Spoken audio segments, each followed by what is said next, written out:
नमस्कार। आज हम एक बहुत ही गहरे सवाल पर बात करने वाले हैं। सवाल जो शायद हम सब के मन में कभी न कभी आता है कि ये असलियत क्या है, सत्य क्या है, और इसका ज्ञान, जिसे तत्व ज्ञान कहते हैं, वो कैसे हो। जी। हमारे पास स्वामी रामसुखदास जी की एक पुस्तक है, तत्व ज्ञान कैसे हो। हम उसके कुछ अंशों पर बात करेंगे और साथ में भगवद गीता के श्लोकों का भी सहारा लेंगे। बिल्कुल। और देखिए, हमारा यहाँ मकसद सिर्फ जानकारी बांटना नहीं है, हाँ। बल्कि कोशिश ये है कि उस रास्ते को समझें जिस पर चलकर कोई भी सत्य का यानी परमात्मा का सीधा अनुभव कर सके। सही बात है, क्योंकि आज के जमाने में इन्फॉर्मेशन तो बहुत है, हाँ, वही सूचनाओं की बाढ़ है। बिल्कुल। लेकिन ये समझना जरूरी है कि सिर्फ डेटा होना और विवेक होना, यानी सच्चा ज्ञान होना, ये दो अलग चीजें हैं। हम्म। तो आज की ये बातचीत उसी विवेक की तरफ एक इशारा है, कह सकते हैं। बहुत बढ़िया। तो चलिए शुरू करते हैं गीता के एक बहुत प्रसिद्ध श्लोक से। ये ज्ञानी की पहचान बताता है। जी। ज्ञानी है, जो पंडित है, वो विद्या और विनय से भरे ब्राह्मण में, गाय में, हाथी में, कुत्ते में और चांडाल में भी, हाँ, सब में उसी एक परमात्मा को समान रूप से देखता है। बिल्कुल। और ये सिर्फ आप कह सकती हैं एक अच्छी बात सुन लेना नहीं है, ये असल में देखने के नजरिए का एक पूरा बदलाव है। अच्छा। ज्ञान का मतलब ही है समदृष्टि, सबको एक ही परमात्मा के रूप में देखना। ये सिर्फ दिमाग से जानना नहीं है, ऐसा देखना है असलियत में। देखना, हाँ। ये महत्वपूर्ण है। तो फिर स्वामी रामसुखदास जी के हिसाब से ये तत्व ज्ञान चीज क्या है, क्या मतलब है इसका? देखिए, स्वामी जी बहुत ही साफ और सरल शब्दों में समझाते हैं। वो कहते हैं तत्व ज्ञान का मतलब है अपने असली स्वरूप को जानना। अपने असली स्वरूप को। हाँ, ये पक्का समझना कि मैं, ये जो शरीर हूं, ये मैं नहीं हूं। ये मन जो सोचता है, ये भी मैं नहीं हूं। ये बुद्धि जो फैसले करती है, ये भी मैं नहीं हूं। मैं इन सब से अलग हूं, एक चेतन तत्व हूं, आत्मा। और इतना ही नहीं जी। ये भी अनुभव करना कि ये आत्मा उस परम तत्व से यानी परमात्मा से अलग नहीं है, उसी का अंश है, या ये भी कह सकते हैं कि वही है। यानी जो हमारी आम पहचान है, मैं मतलब ये शरीर या ये मन, उससे बिल्कुल परे जाना।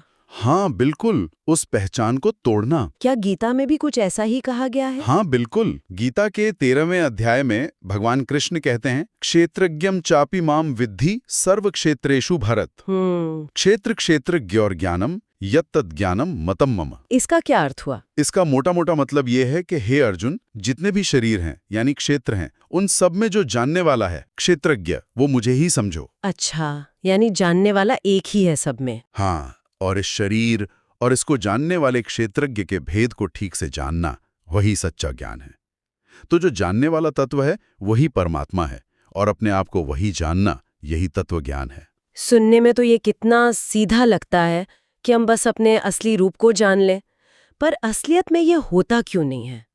मतलब ऐसी क्या रुकावटें हैं जो हमें रोकती हैं? हाँ, ये बहुत अहम सवाल है। स्वामी जी इसके लिए मुख्य रूप से 4 बड़ी बाधाएं बताते हैं। 4? कौन कौन से? सबसे पहली है अविद्या। अविद्या। हाँ, अज्ञान, मतलब अपने असली स्वरूप को न जानना और उसकी जगह इस शरीर मन को ही मैं मान लेना, ये सबसे बड़ी जड़ है। और दूसरी? दूसरी है अहंकार। ये जो मैं और मेरा का भाव है ना, बहुत गहरा। हाँ, मैं ऐसा हूँ, मेरा ये है। बिल्कुल, मैं डॉक्टर हूँ, मैं टीचर हूँ, मैं अमीर हूँ, मेरा अपमान हो गया, मुझे सम्मान चाहिए, ये सब के सब अहंकार के ही अलग अलग रूप हैं। सही है, ये तो बहुत फैला हुआ है। तीसरी बाधा क्या है? तीसरी है आसक्ति। आसक्ति मतलब अटैचमेंट। हाँ, लगाओ। चीजों से, लोगों से, रिश्तों से, अपने विचारों से भी। उनसे बुरी तरह चिपक जाना, ये मेरा घर है, ये मेरा परिवार, मेरा पैसा, मेरा पद, इस तरह का जो गहरा मोह है। और चौथी? और चौथी है भोग तृष्णा। भोग तृष्णा। जी, यानी इंद्रियों के जो सुख हैं उनको भोगने की इच्छा और दुनिया की चीजें पाने की इच्छा। ये इच्छा कभी खत्म ही नहीं होती, एक पूरी होती है तो दूसरी खड़ी हो जाती है। हाँ, ये तो है। तो ये चारों, अविद्या, अहंकार, आसक्ति और भोग तृष्णा, ये मिलकर हमारी जो समझ है ना, उस पर एक तरह का पर्दा डाल देती हैं, हमें सच देखने नहीं देती। ये मैं मेरा का भाव, चीजों से लगाव और सुख के पीछे भागना, ये तो आजकल की जिंदगी का जैसे हिस्सा ही बन गया है। हाँ बिल्कुल। गीता में कुछ बताया है कि इन बाधाओं से कैसे उभरे? हाँ, गीता में भगवान कृष्ण अर्जुन से कहते हैं दूसरे अध्याय में कि वेदों के जो कर्मकांड वाले हिस्से हैं वो प्रकृति के 3 गुणों के दायरे में आते हैं। 3 गुण, सत्व, रज, तम। हाँ, वही, सत्व, रज और तम। लेकिन भगवान अर्जुन को कहते हैं कि तुम इन तीनों गुणों से ऊपर उठो, निस्त्रय गुणियों भव। निस्त्रय गुणियों भव मतलब गुणों से परे हो जाओ। जी, क्योंकि जब तक हम इन गुणों के असर में हैं, कभी सुख, कभी दुख, कभी शांति, कभी बेचैनी, इन द्वंद्वों में फंसे रहते हैं, हमारी दृष्टि साफ हो ही नहीं सकती। तो इन गुणों से ऊपर उठना ही इन बाधाओं को पार करने जैसा है। समझ गए। तो ये तो हुई बाधाएं। अब इनको पार कैसे करें? तत्व ज्ञान तक पहुंचने के साधन क्या हैं? स्वामी जी ने क्या रास्ते बताए हैं? हाँ, तो स्वामी जी जो पारंपरिक वेदांत के साधन हैं उन्हीं की बात करते हैं, लेकिन बहुत ही प्रैक्टिकल तरीके से। अच्छा। सबसे पहला कदम है श्रवण। श्रवण, सुनना। हाँ, सत्य के बारे में सुनना, किसी पहुंचे हुए गुरु से सुनना, सत्संग में जाना या फिर शास्त्रों को पढ़ना और समझना। गीता में भी कहा है ना। हाँ, वो श्लोक है शायद, तद्विद्धि प्रणिपातेन। बिल्कुल, तद्विद्धि प्रणिपातेन परिप्रश्नेन सेवया, कि ज्ञानियों के पास जाओ, विनम्रता से, सेवा भाव से सवाल पूछो, तो वो तुम्हें ज्ञान देंगे। तो सुनना पहला कदम है। लेकिन सिर्फ सुनने से तो काम नहीं चलेगा शायद। नहीं, बिल्कुल नहीं। सुनने के बाद दूसरा जरूरी कदम है मनन। मनन मतलब विचार करना। हाँ, गहराई से सोचना, जो सुना है उस पर विचार करना, तर्क करना, अपने अंदर सवाल जवाब करना। क्या ये सच है? क्या मैं सच में शरीर नहीं हूं? क्या दुनिया सच में बदल रही है? इस तरह से सोच सोच कर उस सुने हुए सत्य को अपनी बुद्धि में एकदम पक्का कर लेना। जो भी शक हो उन्हें दूर करना। ठीक है, सुनना हो गया, सोचना हो गया। इसके बाद तीसरा और कह सकते हैं सबसे महत्वपूर्ण कदम, वो है निधिध्यासन। निधिध्यासन, ये क्या है? ध्यान जैसा कुछ? हाँ, ये ध्यान की ही एक गहरी अवस्था है। अब जो सत्य हमने सुना, जिस पर मनन किया, उसे सिर्फ बुद्धि तक नहीं रखना, उसे अपने अनुभव में उतारना है। अनुभव में? कैसे? उसको अपने चित्त का हिस्सा बनाना है, अपनी अनुभूति बनाना है। जैसे हमने सुना और सोचा कि मैं शरीर नहीं, आत्मा हूं। अब निधिध्यासन में हम इसी भाव पर ध्यान लगाएंगे, गहराई से महसूस करने की कोशिश करेंगे कि मैं सिर्फ एक देखने वाला, जानने वाला साक्षी मात्र हूं। ये करना है। अच्छा। तो ये तीनों मिलकर, श्रवण, मनन और निधिध्यासन, ये ज्ञान के मार्ग को पूरा करते हैं। ये प्रक्रिया तो समझ आई, सुनना, सोचना, अनुभव करना। पर क्या इस रास्ते पर चलने के लिए कोई खास योग्यताएं भी चाहिए? मतलब क्या हर कोई ये कर सकता है? हाँ, वेदांत में इसके लिए साधन चतुष्टय की बात की गई है, मतलब 4 जरूरी योग्यताएं। 4 योग्यताएं? जी। पहली है विवेक। विवेक, सही गलत की पहचान? हाँ, पर यहां इसका मतलब है क्या स्थायी है और क्या अस्थायी, इसका साफ साफ फर्क समझना। मतलब आत्मा ही सत्य है, स्थायी है, और ये दुनिया, शरीर, ये सब बदलने वाला है, अस्थायी है। ये समझ। ठीक है। दूसरी है वैराग्य। जब ये समझ आ गया कि दुनिया की चीजें तो अस्थायी हैं, टिकने वाली नहीं है, तो फिर उनसे मन का मोह अपने आप कम होने लगता है। मतलब डिटैचमेंट। हाँ, अनासक्ति। न इस लोक के भोगों में रुचि रहे, न स्वर्ग वगैरह के भोगों की इच्छा। ठीक है, विवेक, वैराग्य और तीसरी है षट संपत्ति। इसमें 6 मानसिक गुण आते हैं। 6 गुण? हाँ, मन पर नियंत्रण शम, इंद्रियों पर नियंत्रण दम, चीजों से मन को हटाना उप्रति, सुख दुख सर्दी गर्मी सहने की शक्ति तितिक्षा, गुरु और शास्त्रों में विश्वास श्रद्धा और मन को एकाग्र करना समाधान। ये 6 गुण। बाप रे, ये तो काफी साधना वाली बात है तो। और चौथी योग्यता है मुमुक्षुत्व। मुमुक्षुत्व, ये क्या होता है? मोक्ष की तीव्र इच्छा, मतलब इस जन्म मरण के चक्कर से छूटने की जबरदस्त चाहत।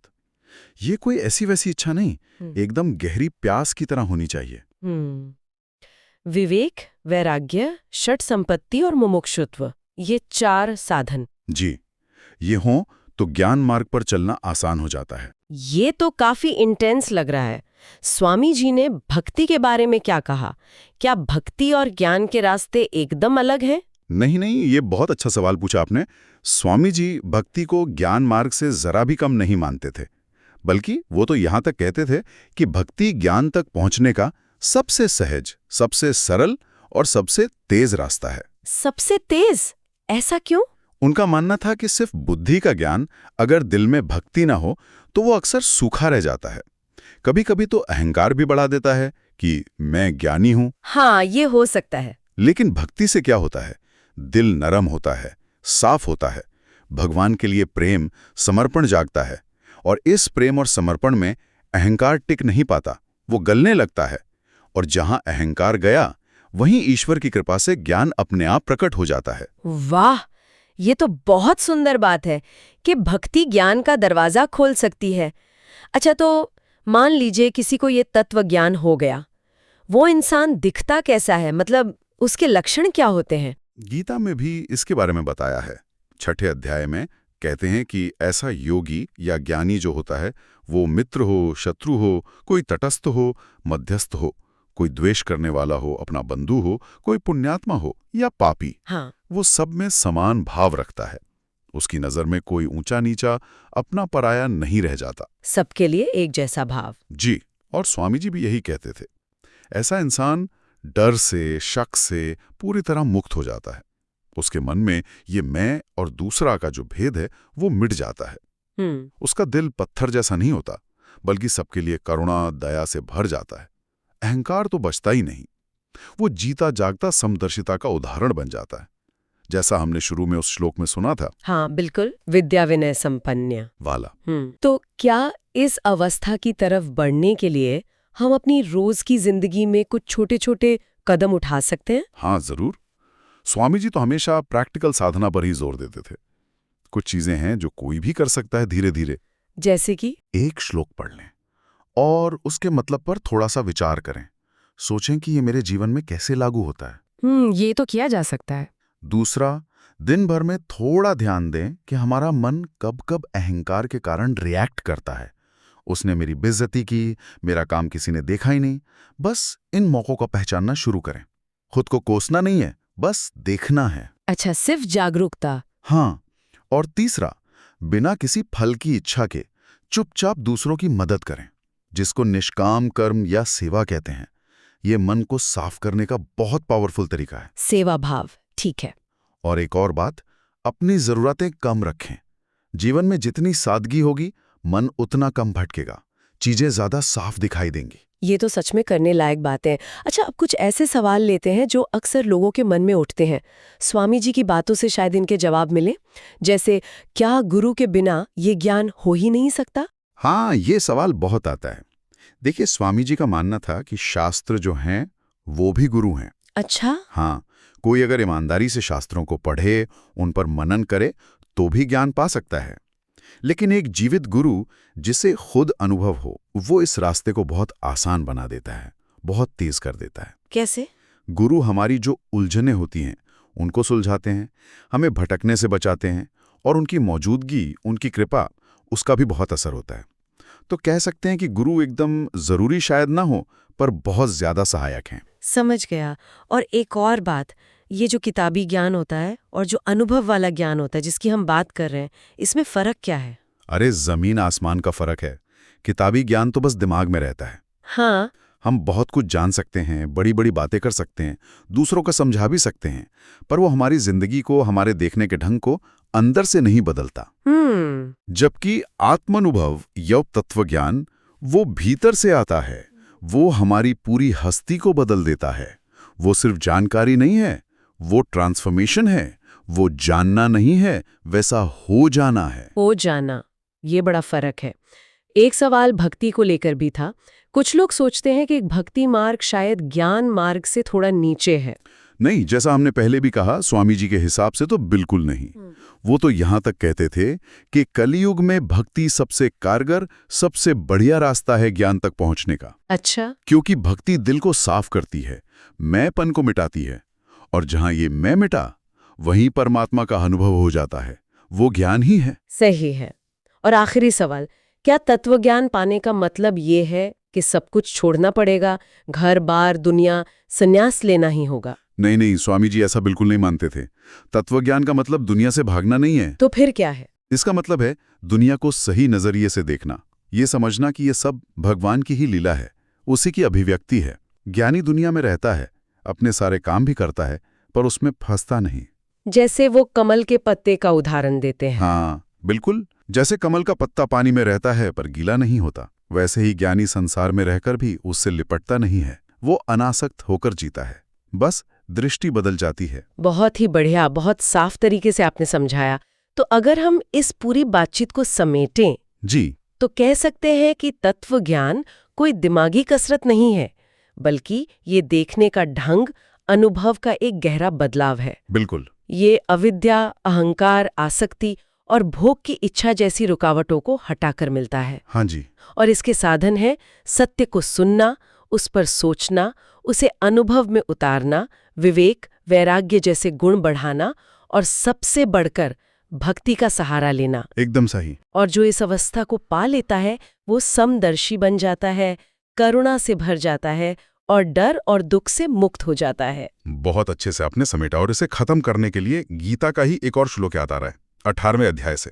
हाँ जरूर। ब्रह्मभूतः प्रसन्नात्मा न शोचति न कांक्षति समः सर्वेषु भूतेषु मद्भक्तिम लभते पराम। इसका क्या भाव है? इसका भाव है कि जो ब्रह्म में स्थित हो गया है, मतलब जिसने अपने असली स्वरूप को जान लिया है, उसका मन हमेशा शांत रहता है, प्रसन्न रहता है।